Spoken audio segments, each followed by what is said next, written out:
rahmatullahi wa barakatuh. MashaAllah.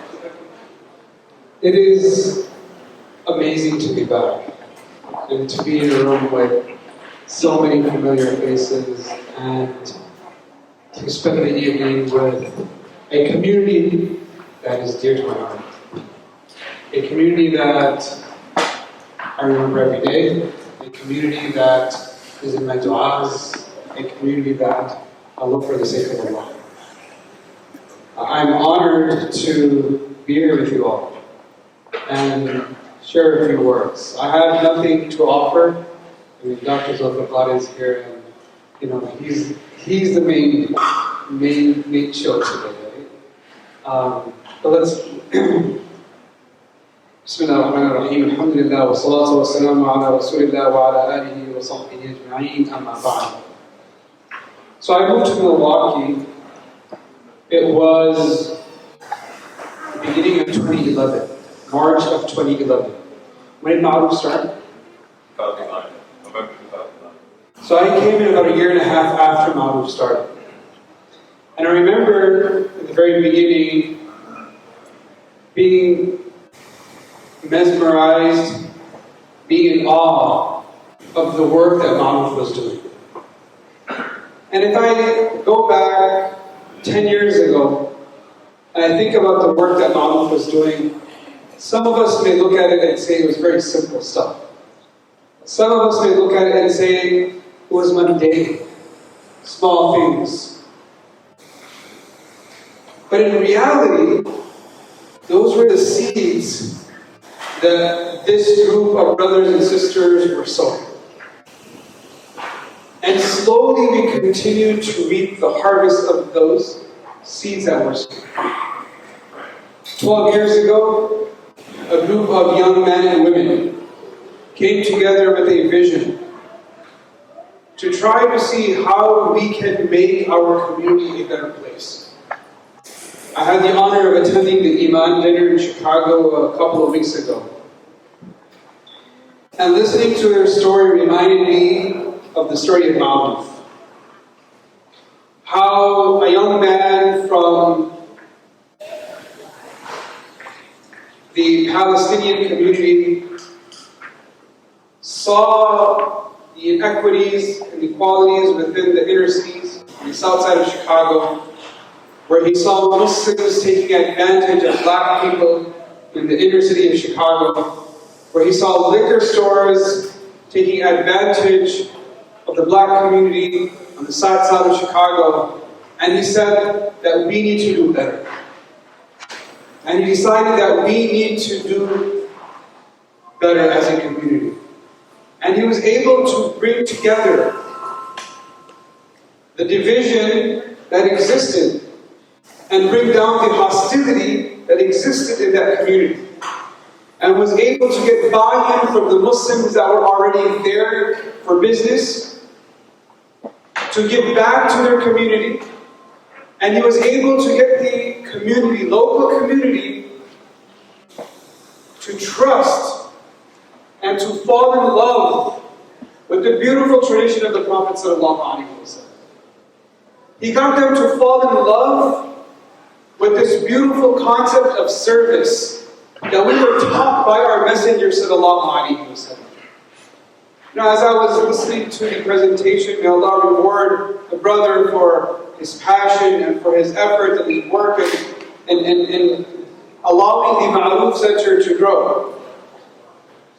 I realized that the Prophet ﷺ, one thing that we understand and we read from the Seerah, is that he was a man who valued these simple acts.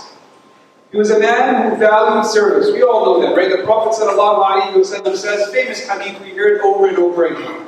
I'm sorry if I'm studying at the podium, it gets a little too informal. I want to be a little informal with you guys. It's an intimate gathering here. Well, so what is the hadith? The Prophet ﷺ says, the best of you are those who? Let's hear it. Well, that's one hadith. Okay, yes. Al-Hajj is like, the best of you are those who are the best of your families. You don't want to say life. Come on, brother. Who is the best of people? The Prophet ﷺ says, Anfar, the one that brings the most benefit to people. Who is the best of humanity? Who is the best amongst the community? The one who brings the most benefit to people. The one who's able to provide for them in different areas. So we are learning about how ma'ruf is working in the inner city. It's not just about feeding. I remember growing up, that was a big thing. Let's go and feed. It's amazing. By the way, feeding, wallahi, is one of the greatest acts of service in our tradition. One of the greatest acts of worship. One of the greatest acts of service. But it's not that we end there. It's not that we stop at just feeding. Because just feeding people doesn't solve a problem that we are experiencing in our communities. You know, they say that you teach a person how to fish. Teach them how to fish. What have you done when you taught them how to fish? You've set them up. You've set them up not only for success, but you've set them up to help someone that may have been in their situation. So the Prophet ﷺ, when we read his seerah, the Battle of Badr, the Prophet ﷺ and the Muslims are a minority. They're facing this huge army. And this army of 1,000 people are captured, many of them by the Muslims. The Muslims are victorious, the 313. These were the men who Allah subhanahu wa ta'ala praised because of their sincerity and their bravery. They put everything on the line for the Prophet ﷺ and for the religion. When the Prophet ﷺ was sitting with the captives, do you guys know what offer he made to them? What offer did the Prophet ﷺ make to the captives? What did he tell them? How would they attain their freedom? It wasn't about money. What did the Prophet ﷺ say to them to motivate them or to fight for their freedom? That they can be left, they can be freed from captivity as prisoners of war. Anybody? What do you think the Prophet ﷺ asked for? He said, teach them how to read, and write, teach 10 people, and you're free to go. The Prophet valued education. The Prophet valued that we educate people, that we uplift our community through education. He didn't even tell them Quran. These were kafirs. These were disbelievers. He didn't tell them teach Quran and then you are free. He just teach them how to read and write. Basic knowledge, basic skills. Give them basic skills and you're free. And that's what happened. Many of them would sit and teach. The people would teach them how to read and write, and then that's how they gained their freedom. The Prophet ﷺ valued that we are an ummah, and when we see a community, when we see an area, when we see a people struggling, that we find solutions to bring change within that community. Whether it's on a financial level. I was talking to someone just a couple of minutes ago here in this gathering, and he was telling me, and it's a reality that we all know, that you could be on one side of Milwaukee and drive 5 minutes, and it's like the difference between the heaven and the earth. You can drive 5 minutes on the same street, and on one side you feel like you're in paradise, on the other side you think, what is going on? Where am I? And now we may have become used to that. Those who are living in some areas may become used to that. That's what we call home. For home is beloved to all of us. With its faults and with its blemishes, home is home for us. But there is a systemic problem that we see that has been established in our communities that's led to this gentrification. That's led to this inequity and this inequality within our communities. The Prophet ﷺ was a man who tried to rid the streets of social evils. You know, Hajj was talking about this idea of kuntum khayra ummah. Kuntum khayra ummah. You are the best of people. You are the best of humanity. Why does Allah give us the honor of being the best of people? Why does Allah honor us by saying you are the most honorable of human beings? It comes down to a couple of things. تَأْمُرُونَ بِالْمَعْرُوفِ وَتَنْهَوْنَ عَنِ الْمُنْكَرِ وَتُؤْمِنُونَ بِاللَّهِ. You establish good. You establish good in your community. You empower individuals in your community. You uplift your community. You give back to your people. تَنْهَوْنَ عَنِ الْمُنْكَرِ. And when you see social ills and evils, and you experience the crime, or you see the crime on the Prophet ﷺ in his own community. I mean, it was a community that was filled with crime. It was filled with social ills. I mean, if you think about it, a lot of the struggles that some areas experience, our communities experience, were experienced in the streets of Mecca and Medina at one point. The Quraysh experience, there were thugs in the streets. There were people in the streets who were there to take and to kill and to steal and to destroy. The inequity that existed, where the rich got richer and the poor got poorer, that existed in the Meccan society. That existed amongst the Quraysh and the non-Quraysh, the Meccan and the non-Meccans. Where one community was given preference, one people were given respect and honor over others. Now what did the Prophet come and do? He addressed it. Our deen, in our religion, is the only religion that very specifically addresses the issue of racism. No other tradition has taken on the issue head on. No other religion has openly and so clearly spoken about equality of people like the Quran has and like how the Prophet has.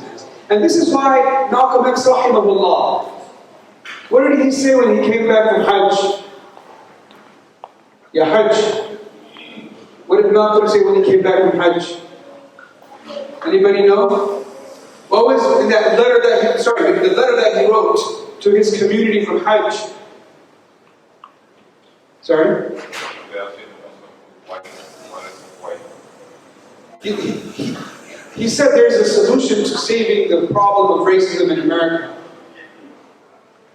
He said that I know and I have a solution, that this tradition, this Islam, is what is going to end racism in America. If you want to end it, this is how you do it, because no other deen has taught us to end and address this issue like our tradition has.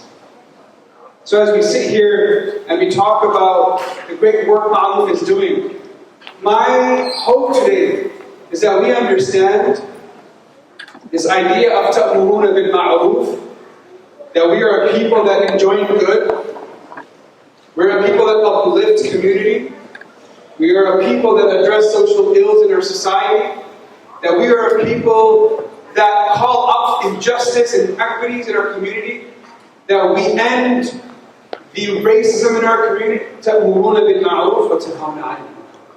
This is what I have seen Ma'ruf aiming to do and have been successful, and their success continues to grow over the last 10 years that I have been a part of this community.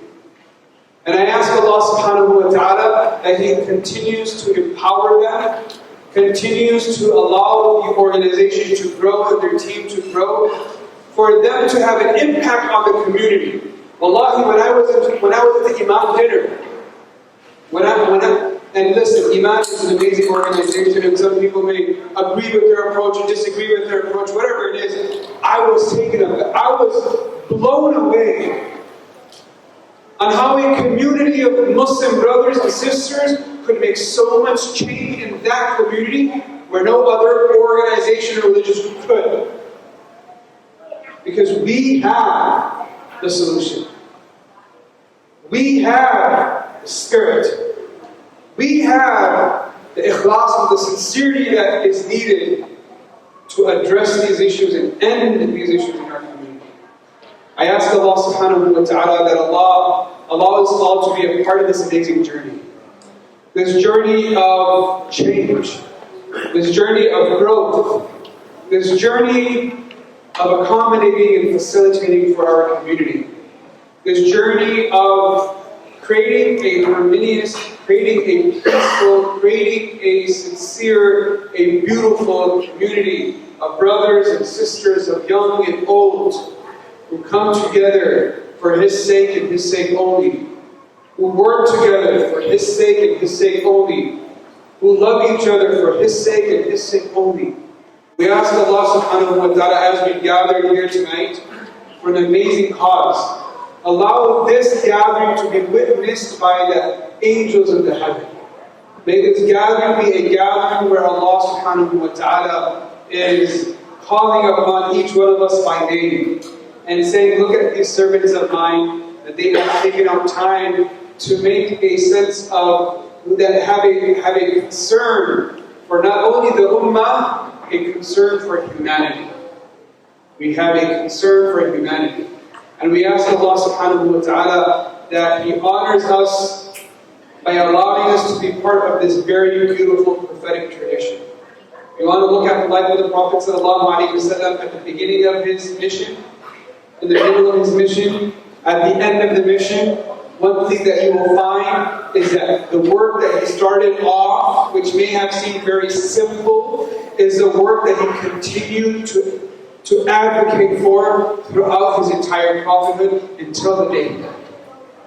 May Allah subhanahu wa ta'ala allow us to be resurrected with our Habib sallallahu alayhi wa sallam, the highest in Jannah. And I want to encourage you all as I leave, as I end, that today, like Hajj said, is not about raising funds. It's about appreciating those who have been part of the journey. Because those of you who have been part of the journey understand the effort, understand the sincerity, understand the sacrifices, and understand the finances that have been put into this project to be able to get it here. And so all of you are stakeholders in this mission of the Prophet ﷺ. And as stakeholders, it's our job to make sure that we continue to succeed. And I ask Allah to grant us that success, and that we are all part of the success. Don't leave tonight without supporting, without raising your hands, and tonight without praying 2 rak'ahs, thanking Allah for the opportunity to be part of this amazing mission, and asking Allah to continue to keep you connected to the beautiful work of the Prophet ﷺ. And with that, I'll end. Jazakumullahu khairan. Assalamu alaikum wa rahmatullahi wa barakatuh.